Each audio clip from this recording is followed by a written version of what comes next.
Glória a Deus. Aguardo ansiosamente por esse dia.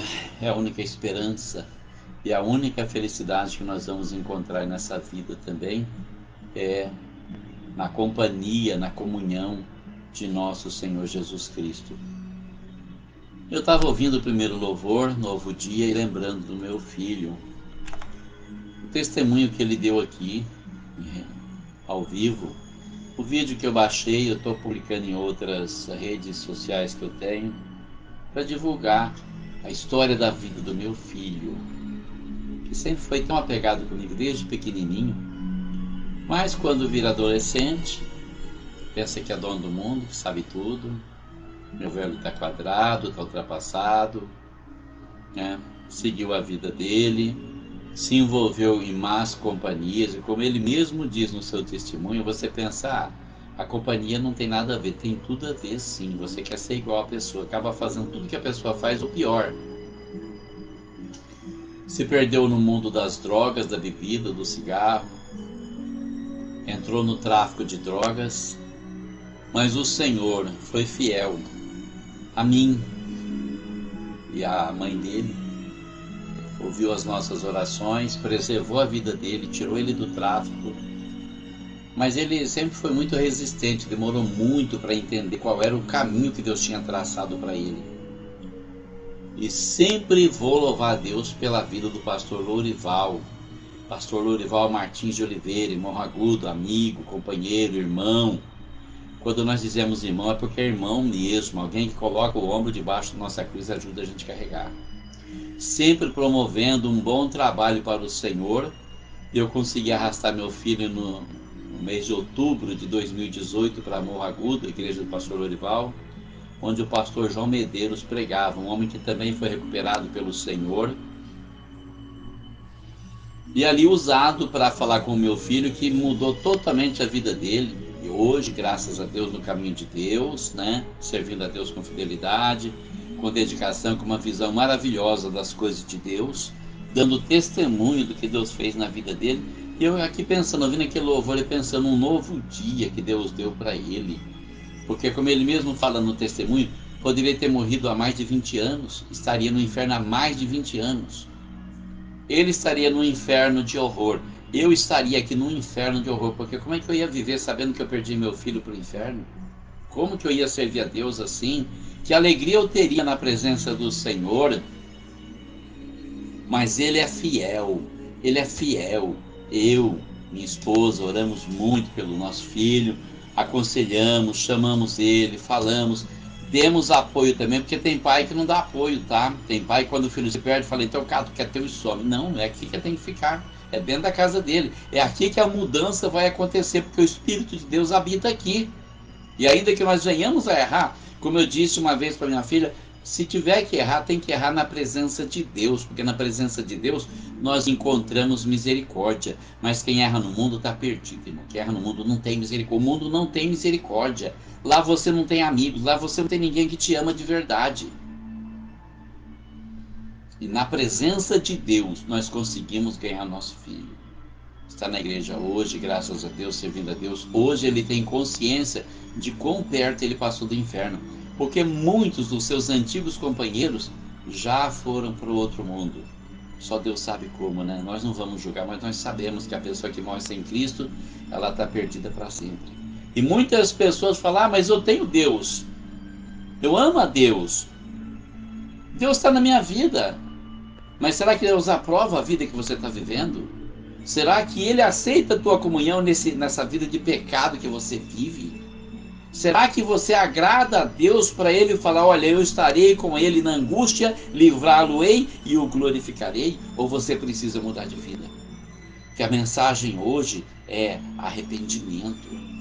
É a palavra do Evangelho. Todo o Evangelho se envolve numa única palavra: arrependei-vos. É arrependimento, é mudança de vida, é mudança de atitude, é a postura diante de Deus. Porque muitas pessoas são religiosas e muitas pessoas confessam a Deus, mas negam-no com as suas obras, como diz o apóstolo Paulo. Confessam com a boca, mas negam-no com as suas obras. Que tipo de obras você está fazendo? Nós precisamos pensar mais nisso, nós precisamos falar mais nisso. Quando nós formos pregar o Evangelho, lembrar dessa palavra, arrependimento. Arrependei-vos, arrependam-se, arrependam-se. Mas eu estou na igreja, arrependam-se de tudo que você faz de errado e arrependa-se de tudo aquilo que você não faz de certo. É difícil às vezes mexe com aquilo que é mais sensível em nós, mas é isso que exige arrependimento, mudança de vida, postura diante de Deus. Temos que ter uma postura diante do Senhor. Como nós podemos dizer que nós andamos com Deus se nós envergonhamos Ele com as nossas obras? E muitas vezes nos julgamos melhores do que os outros, porque eu frequento uma igreja, porque eu sou de uma religião. E esse é o grande problema de muita gente. O autor da carta aos Hebreus disse assim: exortai-vos todos os dias durante o tempo que se chama hoje, para que nenhum de vós se endureça pelo engano do pecado. Porque o pecado é enganador. Você pensa que está tudo bem, mas não está tudo bem. Você pensa que tem comunhão com Deus, mas você é enganado. Você pensa que está perdoado, está salvo, vai para o céu, mas quando se abrir aquele túnel que vai te levar para o além, você vai cair no inferno. Porque você foi enganado. Enganado pelo engano do pecado. Coração endurecido, que não quis ouvir conselho, não quis ouvir exortação. Precisamos nos arrepender. A palavra de hoje está em Lucas capítulo 13. A mortandade dos galileus e a queda da torre em Siloé. Um fato que chama a atenção dos discípulos e leva eles a chamar a atenção de nosso Senhor. Naquele mesmo tempo estavam presentes ali alguns que lhe falavam dos galileus, cujo sangue Pilatos misturara com os seus sacrifícios. E respondendo Jesus disse-lhes: cuidais vós que esses galileus foram mais pecadores do que todos os galileus por terem padecido estas coisas? Não vos digo, antes se não vos arrependerdes, todos de igual modo perecereis. E aqueles 18 sobre os quais caiu a torre de Siloé e os matou, cuidais que foram mais culpados do que todos quantos homens habitam em Jerusalém? Não vos digo, antes se não vos arrependerdes, todos de igual modo perecereis. Essa é a palavra, arrependimento. Arrependimento. Para quem ele estava falando aqui? Para os incrédulos? Para os gentios? Para os idólatras? Não, ele estava falando para os filhos de Deus. Para aquelas pessoas que cultuavam a lei de Moisés, que andavam na presença de Deus, e para aqueles que andavam com ele também, que já o conheciam como Senhor e Salvador. Então vem algumas pessoas ali, vem falar para ele a respeito dos galileus. Olha, Pilatos pegou alguns homens galileus e matou eles e pegou o sangue deles e misturou com o sacrifício dele. Os sacrifícios de Pilatos eram sacrifícios idólatras. Eram sacrifícios com todo tipo de animais, animais puros, impuros, vaca, cachorro, porco, cobra. Era todo tipo de animal. Os romanos não tinham zelo pela lei de Moisés, nem tinham conhecimento da lei de Moisés. Eles achavam aquilo abominável. Eles não comiam animais impuros e o porco era o principal deles. E de repente o sangue dos galileus misturado com o sangue dos porcos, parece que aquilo é uma grande abominação e é uma coisa horrenda diante daquele povo, daquelas pessoas. Mas Jesus olha para eles e disse: vocês acham que esses galileus foram mais pecadores do que os outros galileus? Não. Se vocês não se arrependerem, todos vocês vão morrer como eles morreram. Não do mesmo tipo de morte. Não do mesmo tipo de morte. Mas a morte espiritual, é disso que ele está falando. Se não vos arrependerdes, todos de igual modo perecereis. E cita ainda 18 homens sobre os quais caiu a torre de Siloé e matou os 18. Uma tragédia. Ele diz: vocês acham que eles eram mais culpados do que todos os homens que habitam em Jerusalém? Não, eu vos digo, antes se não vos arrependerdes, todos de igual modo perecereis. Esse é que é o grande problema. As pessoas sempre julgam os outros e acham que são melhores do que os demais, mas nós não somos melhores do que ninguém. Nós precisamos entender que todos nós somos pecadores. Eu ouvi outro dia uma pessoa que estava num culto doméstico falar: quando eu era ímpio, eu olhei para ele e pensei, quando ele era ímpio, ele sabe que ele não sabe que ele ainda é ímpio, porque não é porque eu estou na presença de Deus que eu não sou um pecador. Eu ainda sou um grande pecador e Jesus é meu grande salvador. E se eu não fosse pecador, eu não precisaria de Jesus. Mas eu sempre vou depender dele. A dependência minha do Senhor é constante. Eu não posso esquecer ele um momento sequer. Porque no momento que eu esquecer do Senhor, que eu soltar a mão dele, eu estou perdido. Quantas vezes nos desviamos do Senhor e o Senhor preservou a nossa vida? Você não faz ideia de quantas vezes o inimigo lançou o olhar sobre você e falou: é agora que eu mato ele, é agora que eu mato ela, e mando a alma dela para o inferno.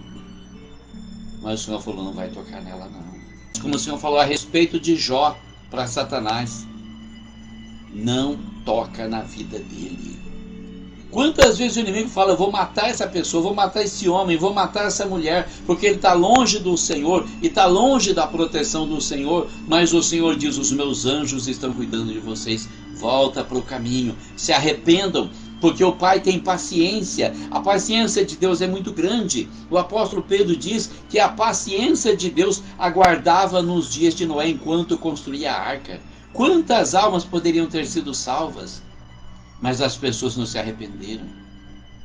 Quantas almas poderiam ter sido alcançadas pela palavra de Deus, mas perseveraram na maldade do seu coração? Quanta gente hoje é chamada para servir a Deus, mas não quer deixar o cigarro, não quer deixar a bebida, não quer deixar a prostituição, não quer deixar a droga, não quer deixar a vida fácil, não quer abandonar o palavrão. Meu Deus, o que eu faço? O que eu posso fazer para essas pessoas abrir o olho e ver que a nossa vida aqui é um sopro, é como um vapor, que a qualquer momento vai se desvanecer? E para onde vai a nossa alma? Para onde vai o nosso espírito? Esse é o grande problema. Muitas pessoas não percebem que a morte é uma coisa definitiva. Muitas pessoas não percebem que a morada eterna é definitiva. E ainda tem aqueles que se iludem, acreditando que vão morrer, vão reencarnar e voltar aqui. Não vai voltar, irmão. Você não vai voltar aqui. Não existe a menor possibilidade de você voltar aqui. Essa filosofia é satânica, está te enganando, está te fazendo ter uma esperança que você vai ver ela ser malograda, porque não vai acontecer. Não vai acontecer. Na Bíblia está escrito que aos homens está ordenado morrerem uma vez, vindo depois disso o juízo. Se você só morre uma vez, você só vive uma vez. E as pessoas vivem contando historinhas porque é mais fácil acreditar na mentira do que na verdade. Muita gente fala: mas João Batista era Elias reencarnado. Não era, irmão. A mentira eu posso provar na Bíblia. João Batista tinha o mesmo ministério que Elias, o mesmo procedimento, mas não era a mesma pessoa. Elias era um, João Batista era outro. E João Batista não poderia ser Elias, porque Elias não morreu, ele foi arrebatado, de corpo e alma. Só Deus sabe como é que ele está lá, se ele já foi transformado, ou se está em algum lugar onde Deus preserva ele para o grande dia do arrebatamento. Mas a Bíblia diz que ele foi arrebatado. Então não poderia ser Elias, porque senão ele teria que abandonar o corpo dele em outro lugar e pegar um corpo aqui. O que ele vai fazer depois com dois corpos? Não tem a menor lógica. A verdade é que as pessoas inventam essas histórias porque não querem se arrepender, não querem mudar de vida, não querem deixar a vida fácil para trás, não quer abandonar o pecado. A pessoa quer viver do jeito que ela acha melhor, sem entregar a vida dela para o Senhor. Olha, sem o comando de nosso Senhor, a nossa vida é pior do que um vapor. Nós precisamos entender que nós precisamos imensamente de Jesus. Só Ele pode nos livrar daquele momento crucial da morte. Só Ele pode nos conceder a vida eterna. Só Ele pode resolver o nosso problema. Nós passamos a vida procurando paz e não existe paz. Não nesse mundo. Nós passamos a vida procurando a felicidade só está em Jesus. Nós passamos a vida procurando amor e só Jesus sabe amar. É uma busca malograda, porque não tem como, você não vai encontrar, vai se frustrar, vai passar a vida assim, vai morrer frustrado, frustrada, não vai encontrar. Não tem paz nesse mundo. Jesus, depois que ressuscitou, olhou para os discípulos e disse: olha, eu vos dou a minha paz vos dou, não a dou como o mundo a dá, porque a paz do Senhor é diferente da paz do mundo. A paz do Senhor é uma paz no interior, é uma esperança viva de que um dia nós vamos morar no céu, de que haverá vida eterna, de que a morte será neutralizada, de que a condenação já foi neutralizada por nosso Senhor na cruz do Calvário. A esperança de que os nossos filhos, nossos netos, nossa descendência, as pessoas que nós amamos serão influenciadas por nós para encontrar esse caminho para ir para o céu. Você tem que entregar o comando desse barco da tua vida para o Senhor, porque o Senhor vai ser o capitão que vai conduzir esse barco diretamente para o céu. O Senhor não vai errar o caminho, Ele não erra, Ele é perfeito. Você procura paz, você procura amor. Todos querem se sentir amados e nós não nos sentimos, porque nós convivemos com seres humanos falhos e imperfeitos. Você deixa uma pessoa que é imperfeita, cheia de defeito, para encontrar outra que tem muito mais defeito do que aquela, de repente um defeito muito mais terrível de suportar do que aquela, porque é um ser humano. Nós não estamos no período do romantismo para idealizar uma mulher, para idealizar um homem. Nós não encontramos pessoas idealizadas aqui na terra, só no céu. Só aqueles que já foram transformados por nosso Senhor Jesus Cristo, que hoje estão na glória esperando o glorioso dia do arrebatamento. Só no Senhor nós encontramos a satisfação que nós precisamos para viver bem, para ser feliz. Mas para isso nós precisamos nos arrepender. É preciso mudar de vida. Ah, mas eu sinto um remorso tão grande, eu me sinto culpado. Não é sentimento de culpa, irmão. Não é remorso. Isso não é arrependimento. Remorso é a decisão de mudar de vida. O que você fazia, você não faz mais. É por isso que Jesus disse, é necessário nascer de novo. Nós precisamos nascer de novo. Quem não nasce da água, quem não nasce do Espírito, não pode entrar no reino dos céus. Foi Jesus que disse isso. Não vai entrar no reino dos céus. Mas aí aquele homem que parecia ser tão sábio, Nicodemos, olha para ele e fala: como eu posso, sendo um homem velho, nascer de novo? Posso entrar de novo no ventre da minha mãe e tornar a sair? Jesus disse: eu não estou falando de nascimento carnal, de nascimento temporal, de nascimento físico. Eu estou falando de nascimento espiritual. Tornar-se uma nova criatura. As coisas velhas passam, como Paulo ensinou aos Coríntios. Se você bebia, você não bebe mais. Se você fumava, você não fuma mais. Se você mentia, você não mente mais. Se você roubava, você não rouba mais. Se você adulterava, você não adultera mais. Se você não observava os mandamentos da lei de Deus, agora você vai observar ele certinho. Você é perfeito? Não, eu não vou. Eu vou falar em algum momento. Mas naquilo que eu posso, eu vou me esforçar ao máximo para agradar o meu Senhor. Porque agora eu não estou tentando agradar um homem, uma mulher, um ser humano. Eu estou tentando agradar o meu Salvador Jesus. Aquele que morreu por mim. Aquele que fez tudo que era possível fazer por mim, até o impossível. Tomou a condição humilde de homem para me salvar. Para morrer por mim na cruz do Calvário. Morte horrível, dolorosa. Padeceu na mão dos seus algozes. Foi espancado como ninguém foi. Foi pregado numa cruz. Seus ossos dilacerados pelos cravos. A lança traspassando o seu lado direito, uma coroa de espinhos machucando a sua fronte e afrontando a sua honra, porque ele havia dito que era o rei dos judeus, e lhe deram uma coroa de espinhos. E o insultaram, escarraram nele, passou todo tipo de humilhação que alguém poderia passar. Se tornou abominável no meu lugar, se tornou maldição no meu lugar, para que eu fosse salvo. Como diz aquele louvor do Voz da Verdade, tornou-se pobre para que eu fosse rico. Como eu não vou amar esse ser? Como eu não vou entregar minha vida para ele? Como eu vou medir esforços para agradar esse maravilhoso Senhor, que não salvou somente a mim, salvou meu filho. e vai fazer a obra na vida de todos os demais. Eu falo para eles constantemente, eu ponho o meu joelho no chão, eu peço a Deus para interferir na vida de vocês, e é melhor vocês facilitar as coisas para Deus, porque se você dificultar, e você vai entender o que é parar na frente de uma locomotiva. Tenta parar uma locomotiva, ela te arrebenta em pedaços, mas vai te levar onde você precisa ir, e vai fazer aquilo que eu estou pedindo para ele fazer na tua vida. Então facilita as coisas para Deus. Não dificulta. Porque Deus não vai se demover do seu propósito. Aquilo que Ele planejou para a tua vida, Ele vai fazer. E se você é um escolhido, você vai sofrer, mas vai chegar onde Ele quer que você chegue. E o seu nome será escrito no livro da vida.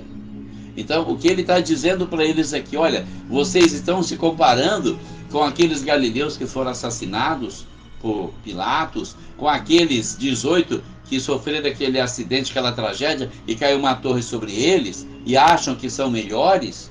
Se vocês não se arrependerem, todos vocês vão ter o mesmo destino terrível e cruel que eles tiveram. Então a mensagem de hoje é arrependimento. Arrependimento. E isso equivale para aquilo que diz o autor da carta aos Hebreus: exortai-vos todos os dias uns aos outros, todos os dias, durante o tempo que se chama hoje, para que nenhum de vós se endureça pelo engano do pecado. Arrependei-vos. Não vamos ser enganados, irmãos.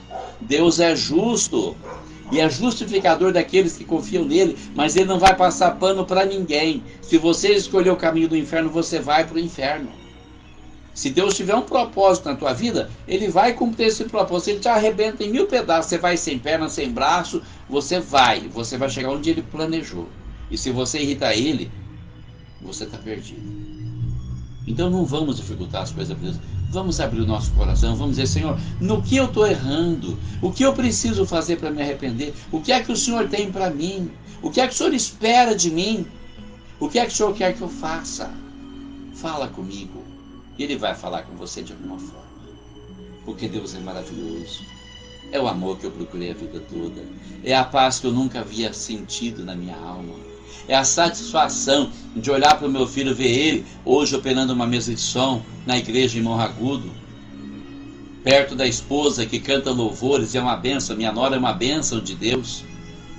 Eu já percebo que a minha neta vai seguindo o mesmo caminho da mãe, no caminho do louvor. É uma bênção. Por que eu resistiria? Porque eu iria dizer não para esse Senhor, esse grande Salvador, que livrou meu filho de acidente de carro, de moto, que tentativa de homicídio tantas vezes, que livrou ele também de se tornar um assassino, como aqueles que foram mortos lá no Rio de Janeiro. Eu só posso agradecer por tudo que ele fez por mim e por minha família. Por tudo que ele fez, por tudo que ele permitiu que acontecesse. E eu posso dizer com toda a convicção hoje: todas as coisas contribuem para o bem daqueles que amam a Deus, aqueles que são chamados por seu decreto. Abra o seu coração, deixa o Senhor controlar a sua vida, busca a vontade de Deus para a tua vida, para você ver que você não será frustrado. A tua família, os teus amigos serão influenciados pela sua comunhão com Deus, e todos eles vão buscar também a mesma comunhão. Estou com a pressão meio alta hoje, não estou me sentindo muito bem.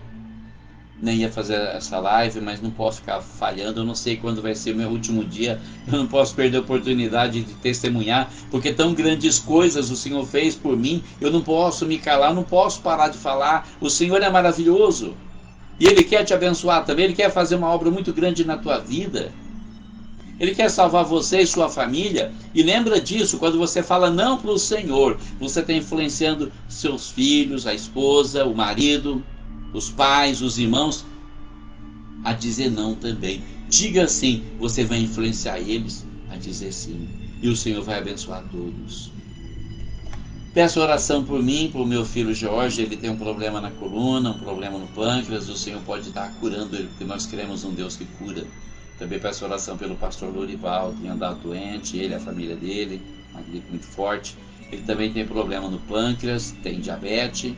E ele também tem problema na coluna. Então orem por ele, para Deus não somente dar força, vigor e saúde para ele, disposição, mas também sabedoria para continuar liderando o trabalho em Morragudo, que tem sido uma bênção muito grande para nós.